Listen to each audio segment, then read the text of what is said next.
Bahujan Samaj party को लेकर जो बहुत ही महत्वपूर्ण खबरें आ चुकी हैं वो आपको बताना बेहद जरूरी है। साथियों, एक तरफ हिंदू धर्म के धर्म गुरु राम भद्राचार्य ने जातिगत आरक्षण को लेकर जो बयान दिया है, ऐसा घटिया बयान दिया है, वो भी साथियों आपको बताऊंगा।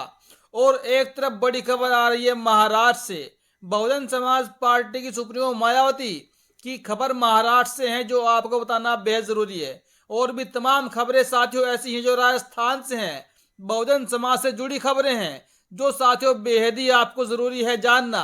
तो चलिए शुरुआत करते हैं साथियों महाराष्ट्र से।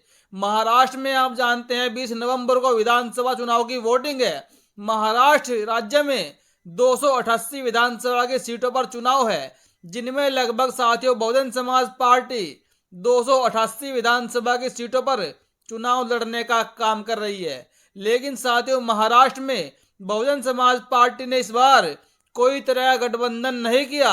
बसपा अपने दम पर अकेले ही विधानसभा के चुनाव में एंट्री कर रही है, जमीन पर उतर चुकी हैं। और बहुजन समाज पार्टी के तमाम नेता महाराष्ट्र में अपने अपने विधानसभा क्षेत्रों में लगातार जनसभाएं और लोगों से संपर्क भी लगातार कर रहे हैं। लेकिन आज की सबसे बड़ी खबर है महाराष्ट्र में बहुजन समाज पार्टी की सबसे बड़ी रैली महाराष्ट्र के पुणे में साथियों आज हो रही है, जिसमें बहुजन समाज पार्टी की मुखिया के साथ साथ बसपा के राष्ट्रीय कोऑर्डिनेटर आकाश आनंद भी मौजूद रहेंगे।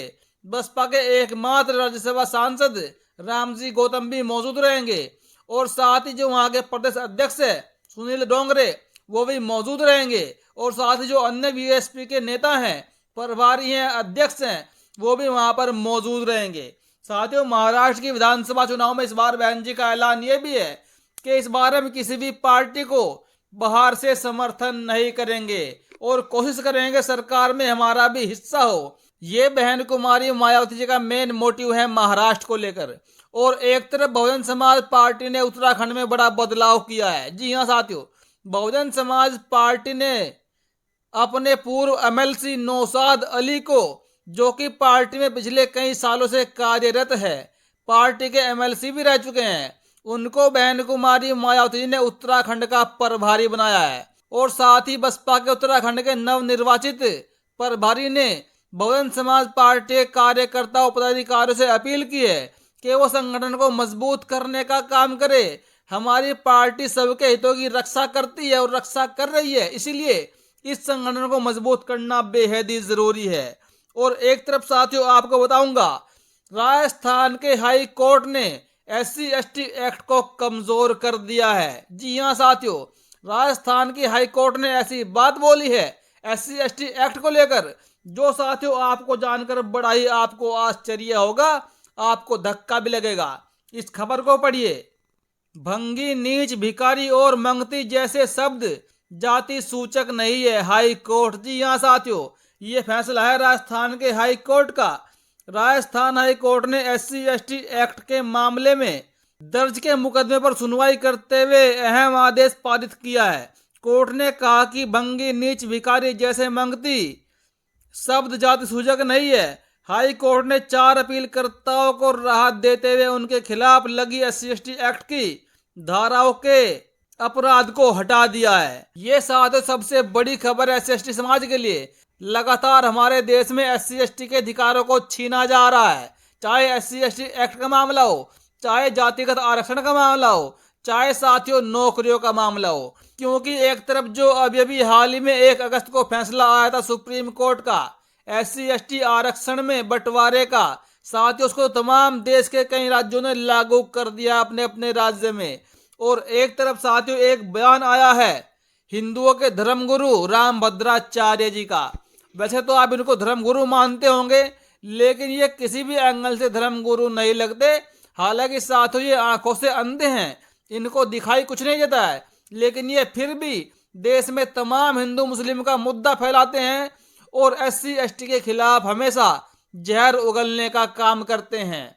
और एक तरफ यही लोग हिंदू धर्म की एकता की बात भी करते हैं, लेकिन जो इनके SC/ST लोग हैं, जो हिंदू धर्म का मुख्य अंग माना जाता है, उनके आरक्षण के खिलाफ किस तरह जहर उगलने का काम करते हैं, आप इनकी इस वीडियो को देखिए। मैंने कहा यदि सरकारों में दम हो तो जाति के आधार पर किया हुआ आरक्षण बंद किया जाए, आर्थिक आधार पर आरक्षण हो।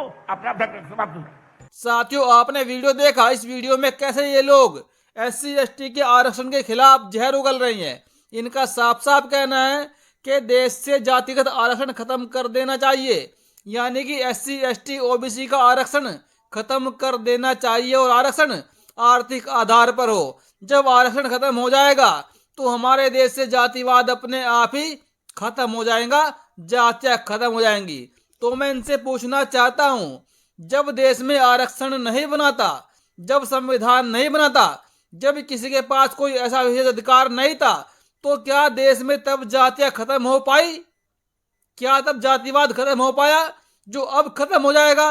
अगर ये शुरुआत करना चाहते हैं तो ये जातिवाद के खिलाफ लड़ाई लड़े, तब इनकी गुरु होने का महत्व माना जाएगा कि ये जातिवाद खत्म करने के लिए आगे आए हैं और ये एक असली धर्म गुरु के रूप में माने जाएंगे।